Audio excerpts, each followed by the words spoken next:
بسم اللہ الرحمن الرحیم۔ السلام علیکم۔ حضور صلی اللہ علیہ وسلم ہر بیوی کے پاس ایک دن رہتے، باقی ازواج مطہرات البتہ باری والی زوجہ کے پاس اکٹھی ہو جاتی۔ ایک دفعہ حضرت عائشہ رضی اللہ تعالی عنہا کی باری تھی جب حضرت زینب ابن ماجہ کی روایت کے مطابق بلا اجازت ان کے حجرے میں داخل ہوئیں۔ آپ کو معلوم نہ تھا کہ حضرت زینب موجود ہیں۔ اندھیرے میں آپ نے ان کی طرف ہاتھ بڑھایا تھا کہ حضرت عائشہ بولی، یہ زینب ہیں۔ آپ صلی اللہ علیہ وسلم نے ہاتھ کھینچ لیا۔ اس پر ان دونوں میں تکرار ہونے لگی اور ان کی آوازیں بلند ہو گئی۔ ادھر نماز کھڑی ہونے لگی تو حضرت ابوبکر صدیق رضی اللہ تعالی عنہ نے آپ صلی اللہ علیہ وسلم کو بلا لیا۔ حضرت عائشہ بولی، ابھی نماز ادا کرنے کے بعد میرے والد مجھے خوب ڈانٹیں گے۔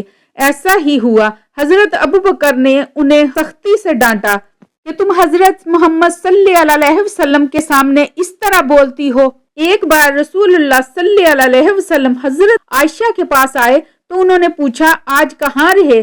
فرمایا، اے حمیرہ، ام سلمہ کے پاس تھا۔ کہا، ام سلمہ سے آپ کا جی نہیں بھرتا؟ مجھے بتائیں، اگر آپ ایک وادی کے دو کناروں پر اتریں، ایک سے گھاس چرا لی گئی ہو اور دوسرے کنارے پر کوئی گھاس کھانے والا نہ آیا ہو، آپ جانور کہاں چرانا چاہیں گے؟ فرمایا، وہ جس کا سبزہ چکھا نہ گیا ہو۔ میں آپ کی دوسری عورتوں کی طرح نہیں، میرے علاوہ ہر عورت دوسرے مرد کے پاس رہی ہے۔ حضور صلی اللہ علیہ وسلم مسکرا دیے۔ شاہ روم مکوکس نے رسول اللہ صلی اللہ علیہ وسلم کو ایک کبتی باندھی ہدیہ کی۔ حضرت عائشہ کہتی ہیں کہ وہ حاملہ ہوئی تو مجھے پریشانی لگ گئی۔ ابراہیم کی ولادت ہوئی لیکن ماریا کو دودھ نہ آتا تھا۔ آپ نے بچے کے لیے دودھ دینے والی بھیڑ خریدی جس کا دودھ پی کر وہ موٹا اور سرخ و سفید ہو گیا۔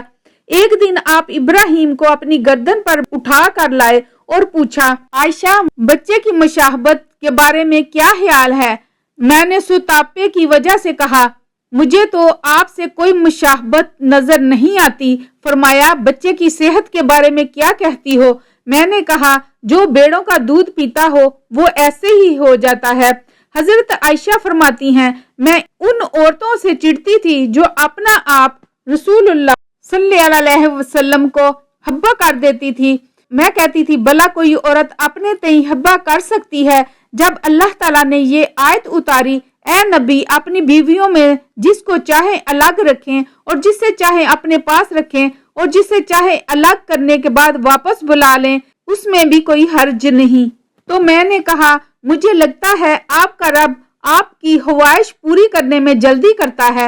ابن حجر کہتے ہیں، کئی صحابیات نے اپنی جان رسول اللہ صلی اللہ علیہ وسلم کو بخشی مگر آپ کسی ایک کو نکاح میں نہ لائے کیونکہ یہ آپ کے منشا پر موقوف تھا، بشرط یہ کہ نبی صلی اللہ علیہ وسلم اس کو اپنے نکاح میں لانا چاہیں۔ ابن حجر نے حضرت میمونہ رضی اللہ تعالی عنہا کے وہبہ ہونے کا بھی رد کیا ہے۔ ام المومنین حضرت سودا بنت زمع نے اپنی باری کا دن حضرت عائشہ کو دے دیا تھا، چنانچہ حضور صلی اللہ علیہ وسلم حضرت عائشہ کے ہاں 2 دن قیام فرماتے۔ حضرت عائشہ فرماتی ہیں، سودا کے علاوہ کوئی عورت ایسی نہیں کہ میرا اس جیسے طور طریقے اختیار کرنے کو دل چاہے، مگر ان میں بھی تندی تھی۔ ایک بار حضرت صفیہ بنت حیی اور حضرت عائشہ میں جھگڑا ہوا، دونوں نے ایک دوسرے کے باپ کو برا بھلا کہا۔ رسول اللہ صلی اللہ علیہ وسلم نے سنا تو فرمایا، صفیہ، تم ابو بکر کو گالی دے رہی ہو۔ حضرت عمر رضی اللہ تعالیٰ عنہ فرماتے ہیں، نبی صلی اللہ علیہ وسلم کی ازواج آپس کے رشک و رقابت کی وجہ سے آپ سے روٹھ گئیں تو میں نے ان سے کہا، نبی صلی اللہ علیہ وسلم تمہیں طلاق دیں تو بڑی امید ہے کہ ان کا رب انہیں بدلے میں تم سے بہتر بیویاں دے دے۔ اسی مضمون کی آیت نازل ہو گئی۔ ایک سفر میں نبی صلی اللہ علیہ وسلم کے ساتھ جانے کے لیے حضرت عائشہ اور حضرت حفصہ کا نام قرہ نکلا۔ رات کے سفر میں گفتگو کرنے کے لیے آپ حضرت عائشہ کو اپنے ساتھ رکھتے تھے۔ حضرت حفصہ کو اس پر رشک آیا۔ انہوں نے حضرت عائشہ سے کہا، تم میرے اونٹ پر سوار ہو جاؤ اور میں تمہارا اونٹ پکڑ لیتی ہوں، دیکھتی جاؤ کیا بنتا ہے۔ رسول اللہ صلی اللہ علیہ وسلم حضرت عائشہ کے اونٹ کے پاس گئے اور حضرت حفصہ کو سلام کیا۔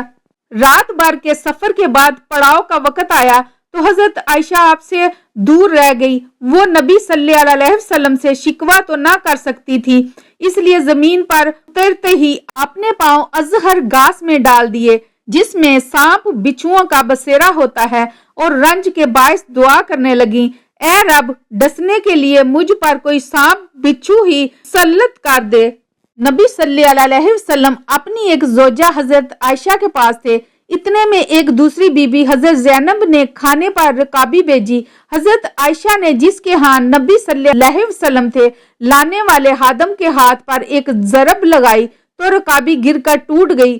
آپ نے رکابی کے ٹکڑے اور گرا ہوا کھانا اکٹھا کیا اور فرمایا، تمہاری اماں ام المومنین کو رشک آ گیا تھا۔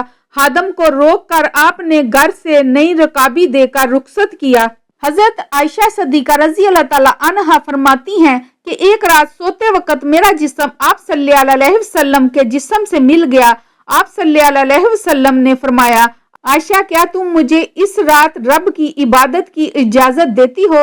میں نے کہا، واللہ مجھے آپ کا قرب پسند ہے، تاہم میں آپ کی خواہش کو ترجیح دیتی ہوں۔ پھر آپ صلی اللہ علیہ وسلم نے قیام کیا اور رو رو کر قرآن پاک کی تلاوت کی حتیٰ کہ آپ کے کندھے مبارک بھیگ گئے۔ پھر آپ صلی اللہ علیہ وسلم بیٹھ کر تلاوت کرتے رہے حتیٰ کہ آپ کے پہلو آنسوؤں سے تر ہو گئے۔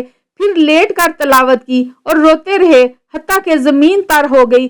آپ صلی اللہ علیہ وسلم کے پاس جب حضرت بلال رضی اللہ تعالیٰ عنہ آئے تو انہوں نے کہا، یا رسول اللہ صلی اللہ علیہ وسلم، میرے والدین آپ پر قربان، کیا اللہ تعالیٰ نے آپ کے آئندہ اور گزشتہ کے تمام گناہ معاف نہیں کر دیے؟